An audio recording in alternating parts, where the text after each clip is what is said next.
ஆகவே இன்று வரை இருக்கின்ற ஒரு குற்றச்சாட்டு தான் இது, பெண்டிங்கில் இருக்கிற குற்றச்சாட்டு என்று வைக்கலாம். அந்த கூட்டத்தை ஒழுங்கு செய்த மஹிந்த ராஜபக்சவுக்கு எதிராக இன்னமும் எந்த விதமான நடவடிக்கையும் எடுக்கப்படவில்லை. பல குற்றச்சாட்டுகள் இருக்கலாம். இப்பொழுது இந்த கபில சந்திரசேனோடு சம்பந்தப்பட்ட குற்றச்சாட்டு இருக்கின்றது. 12ஆம் தேதி அவர் வருகை தரவிருக்கிறார் லஞ்ச ஊழல் ஆணைக்குழுவுக்கு. அதோடு சேர்த்து இன்னும் ஒரு பிரதானமாக இன்னமும் விசாரணைக்கு அழைக்கப்படாத, விசாரணை எதுவும் நடக்காத ஒரு சம்பவம் என்றால் அது இந்த அரகணைய பூமி ஆர்ப்பாட்ட களத்துக்கு தாக்குதலை நடத்தியது தான். இவர் தலைமையில் தான் அது நடந்தது. பாவம், இதன் காரணமாக ஒரு பாராளுமன்ற உறுப்பினர் அத்துக்கோரல அவருடைய உயிரும் பலி போனது. நிட்டம்போ பகுதியில் வைத்து மக்கள் கோபத்தில் இருந்தார்கள்.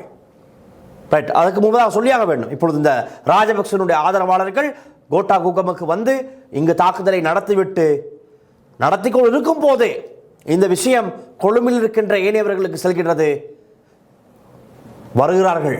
கொழும்பில் இருக்கின்ற ஒவ்வொரு கட்டிடங்கள், ஒவ்வொரு வேலைத்தலங்களில் இருப்பவர்கள், ஒவ்வொரு ஸ்ட்ரீட்டுகளில் இருப்பவர்கள் எல்லோருமே சுயாதீனமாக வருகிறார்கள். அடே அப்பா, அமைதி ஆர்ப்பாட்டத்தில் ஈடுபட்டிருந்தவர்களையா நீங்கள் தாக்குகிறீர்கள், இருங்களா செய்வோம் வேலை அப்படி என்று கோபத்தில் கொந்தளித்து வருகின்றார்கள்.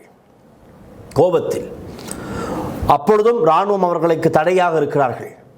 அவர்கள் சொல்கிறார்கள், அங்கே நாட்டில் இருக்கின்ற பிரச்சனைகளுக்கு தீர்வு கோரி ஆர்ப்பாட்டத்தில் ஈடுபட்டுக் கொண்டிருக்கிறார்கள்.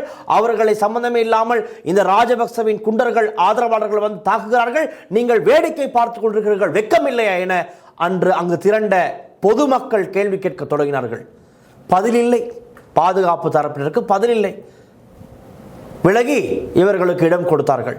பிறகு தான் அனைவரும் 4 பக்கம் வந்து இந்த அடிதடியில் ஈடுபட்ட ராஜபக்ச ஆதரவாளர்களை தேடி தேடி பதிலடியை கொடுத்தார்கள். அதில் தான் மாட்டின பல பேர் பேரவாவியில் அவர்களை குளிப்பாட்டி எடுத்தார்கள். பல சம்பவங்கள் நடந்தது.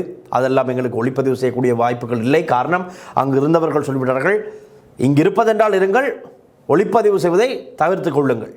காரணம், நாங்களும் மாட்டுவோம், இவர்களுக்கு தகுந்த பாடம் புகட்ட வேண்டும் என்று பலர் அவர்களை தாக்கினார்கள். அது இந்த கங்காராம பின்பகுதி, அங்கு தான் அந்த சம்பவங்கள் இடம்பெற்றது. தூர பிரதேசங்களில் வந்தவர்கள் எல்லாம், பேருந்துகளில் வந்தவர்கள் எல்லாம் இறுதியில் பேரவையில் குளித்துவிட்டு தான் அவர்களுடைய வீடுகளுக்கு சென்றார்கள். இது மாத்திரமல்ல, கொழும்பிலிருந்து தப்பி வெளியேறிய பல பேருந்துகள் பல இடங்களில் அடித்து நொறுக்கப்பட்டது, எரிக்கப்பட்டது. அங்கு ஆரம்பித்த நெருப்பு இலங்கையின் பல பகுதிகளிலும் பற்றியது.